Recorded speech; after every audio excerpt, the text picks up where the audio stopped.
Ayan guys, may naulit ang isda. Oh. Medyo maliit nga lang guys. Oh. Oh. Ayan, maliit nga lang guys. Oh.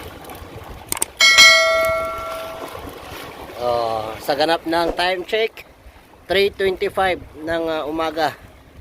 Kuwait time. Nakuha ko agad yan. Maliit siya guys, sariwang sariwa.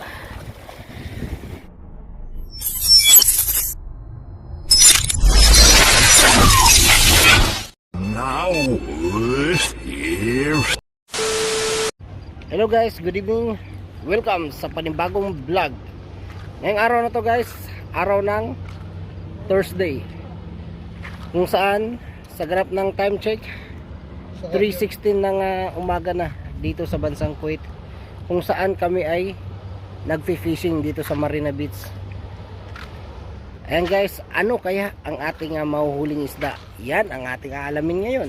Kaya kung bago ka pa sa aking YouTube channel, huwag mo sanang kalimutan mag-like, mag-subscribe at isama mo na rin ang notification bell para updated ka sa aking mga bagong videos na i-upload. Tara! Ito nga pala yung marina na arko na yan guys. Ayan.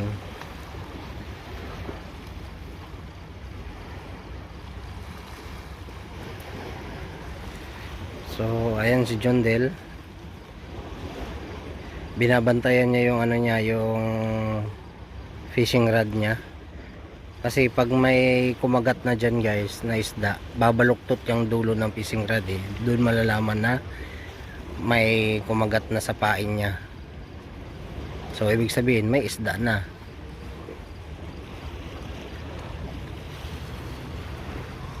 Ito nga pala yung lugar, pakita ko muna sa inyo guys. Nakaraan dyan kami nag-fishing sa may Babel na yan, Babel Restaurant. Dyan kami nag-fishing nakaraan. Malalaki naman yung isda dyan guys.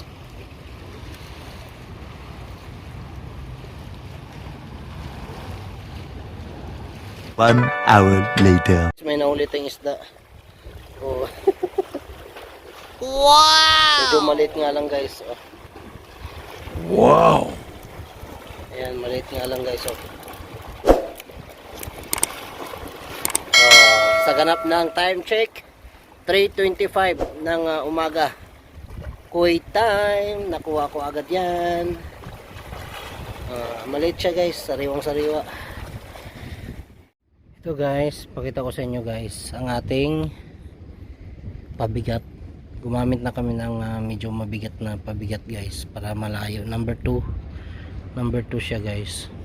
So ito ang aking pain.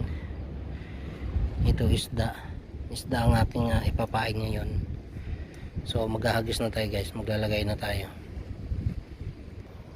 Teka lang guys ha, shout out sa ating mga viewers dyan.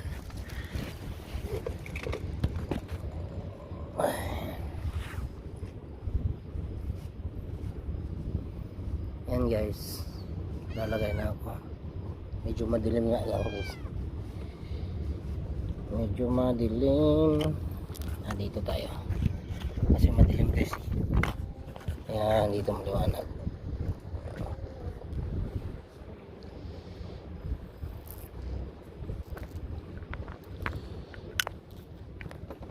Yan guys,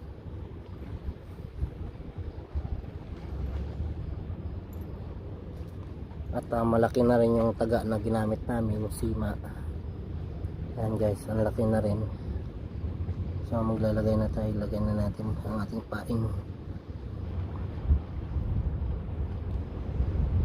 Dahil malaki yung sima, taga, malaki din ang lalagay natin paing guys.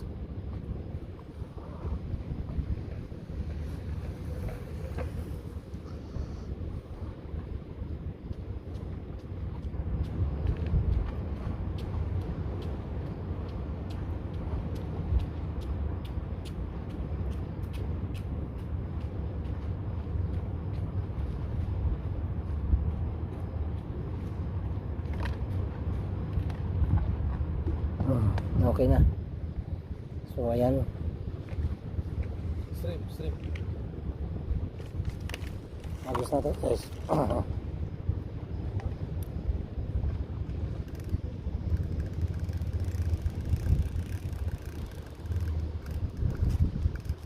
Before I fishing in bubble here, ada security coming, ya row. Before sa, but then I go check.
Nga pala guys, ang nahuli namin kunduli kung tawagin nila. Ayan, nahuli ng aking kaibigan. Kunduli na isda. Guys, nadagdagan ng isa ulit. Kakahuli lang, ayan, buhay na buhay pa guys. Oh. Nahuli ng aking kaibigan na Indonesia. Wow! Ang pangalan niya Kumang. Ito ang tawag dito sa isda na to guys, kunduli. Kadalawa na kami.